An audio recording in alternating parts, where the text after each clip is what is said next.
આ પહેલેથી કયો પાછું. એટલે મારા દાદાએ 1959 જમીન રાખી હતી. પછી એ ભાઈએ જે તે વખતે મને કબજો સોંપ્યો ને, ચતુર્દિશા દસ્તાવેજ પ્રમાણે બરાબર જ છે. દસ્તાવેજ ને ચતુર્દિશા કમ્પ્લીટ ફિટ બે. અત્યારે હાલમાં જે મારી જોડે કબજો છે. પછી સર્વે નંબર આયા એટલે જે તે વખતમાં મારા પપ્પાએ જોયું એટલે સર્વે નંબર ને બીજી જગ્યાએ બોલે છે. સર્વે નંબર જે કબજો બીજે છે અને સર્વે નંબર બીજે છે. ચતુર્દિશા પ્રમાણે કબજો છે મારો. સમજી ગયો.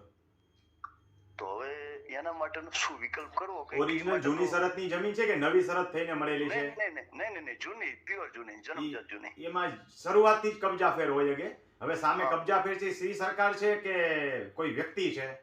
એટલે છે તો વ્યક્તિ છે. વ્યક્તિ હોય તો ફેરબદલી દસ્તાવેજથી જ થાય.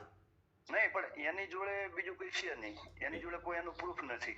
એમની ઈ જે જગ્યા ઉપર બેઠો છે માણસ, ઈ જગ્યાને એની પાસે 7 બાર છે કે નથી?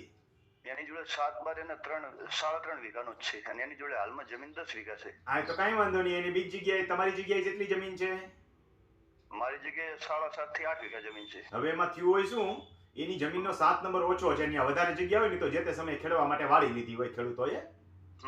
એટલે ફેરબદલી દસ્તાવેજથી જ જવું પડે. જેને જ્યાં જેટલી જમીન છે એટલી સ્વીકારવી પડે. 3.5 વીઘા જમીન વાળાને 7.5 8 ભલે એમાં 10 ખેપ આવતો હોય પણ 7.5 વીઘા લેવી પડે. એ સમજાવો એને.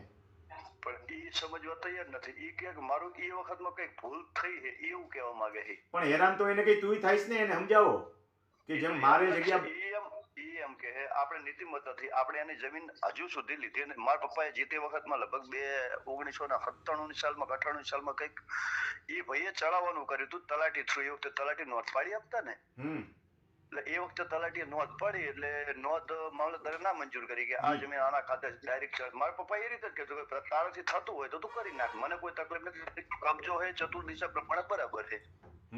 તો તારી તક થતું હોય તો જે તે વખતમાં મામલતદારે નોંધ ના મંજૂર કરી, તલાટીએ નોંધ પાડી અહીંથી. એટલે મામલતદારે નોંધ ના મંજૂર કરી એ ભાઈ ગયો અપીલમાં કઈક ધાંગધ્રા ગયો. એટલે એ વખતે ત્યાંથી પણ એને ના મંજૂર કરી આપી નોંધ. પછી એને કલેક્ટરમાં આપી તો કલેક્ટરે પણ એ નોંધને ના મંજૂર, એ નોંધને જ પડકારી હતી, એ નોંધને ના મંજૂર કરી. બરાબર છે. તો હવે મારે તો મારો કબજો છે એ ચતુર્દિશા પ્રમાણે બેહાડવો હોય સાહેબ. એને તો જો કે એને મળવું હોય તો મળે, ને કે એની રીતે એ કરશે. પણ મારે મારા કબજા પ્રમાણે એ શું ખુલતું નહીં. 451 સર્વે નંબર ખુલતું નહીં કોનો હે. તો એ જગ્યાએ મારે મારો કબજો મારી રીતે યોગ્ય કરવો ને પેલા હંગાત કોઈ રીતે આપણે માથાકૂટી ના કરવી. એ ગરીબ માણસ જ છે. એની જોડે 3.5 વીઘા જ છે ખાલી, અને આ 7-8 વીઘા જેવું આ રહ્યું છે. એટલે એ ગરીબ માણસ જ છે. હવે અઘરો વિષય છે તમારો. સરળ રસ્તો તો ફેરબદલી દસ્તાવેજ વાળો છે. નહીતર પછી તમે છે ને પેલા એમનેમ તલાટી મંત્રીને મળી આવો અને કઈ આ કેસની અંદર શું કરી શકાય એમ છે ફેરબદલી દસ્તાવેજ સિવાય. સાહેબ જે તલાટી આ નોંધ પાડી છે ને એ તલાટીને હું મળ્યો તો હમણાં લગભગ 2-1 મહિના પહેલા. એને મને કઈક ફાઇલ કઢાવવાની કીધી. મને ફાઇલનું નામ ભૂલી ગયો. મને કે સુરેન્દ્રનગર થી આ ફાઇલ કઢાવવાની. હું કહી દઉં તમને. સુરેન્દ્રનગર ડીલર કચેરીએ જઈ અને તમારે બધા ડોક્યુમેન્ટ્સ કઢાવવા જોઈએ. એનું લિસ્ટ હું અગાઉ આપી ચૂક્યો છું.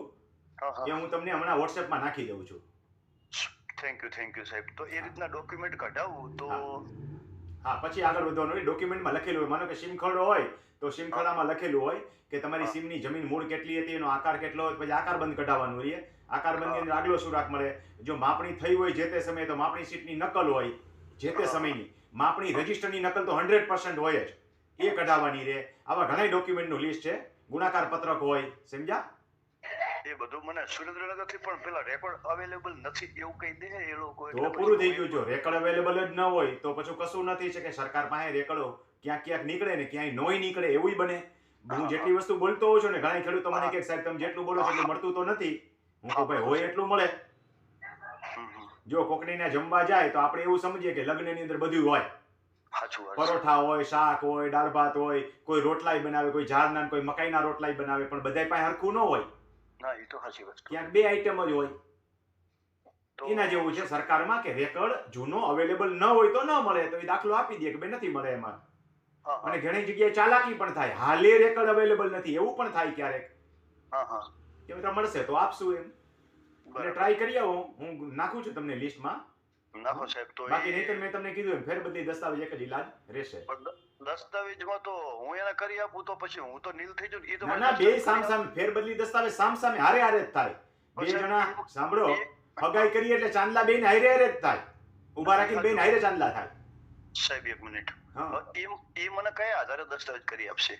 એની પાસે છે તો ખરો ને, 7 નંબર કયો છો ને, પણ 3.5 વીઘાનો જ છે એની જોડે. તો ભલે લ્યો ઈ. હા હા હા, હા હું જે જગ્યાએ હા, બેઠો હું એ તો કોઈ ખુલતું જ નથી. કોનો સર્વે નંબર એવું નથી ખુલતું. શ્રી તમે સરકારે રેકોર્ડ કઢાઈ આવો, મેં તમને ડીઆર નો હાલો નાખું છું. હવે સમજી ગયો, તમારી બેયની જમીન હા, ઓછા વધતી છે. હા, એ મને હા, બધો હા. ધ્યાનમાં જ નતો આવ્યો. બરોબર છે. હા હા હા હા, એવું હોય. સમજી ગયો. હં, નાખું છું તમને રેકોર્ડ, એટલો કઢાવો. હા ભલે ભલે સાહેબ, પછી કોલ કરું તમને રેકર્ડ કઢાઈ. હા, રેકોર્ડ કઢાવવાની જરૂર પડે તો ફોન કરજો. હા, ખૂબ ખૂબ ખૂબ આભાર સાહેબ તમારો. ભલે આવજો ભાઈ.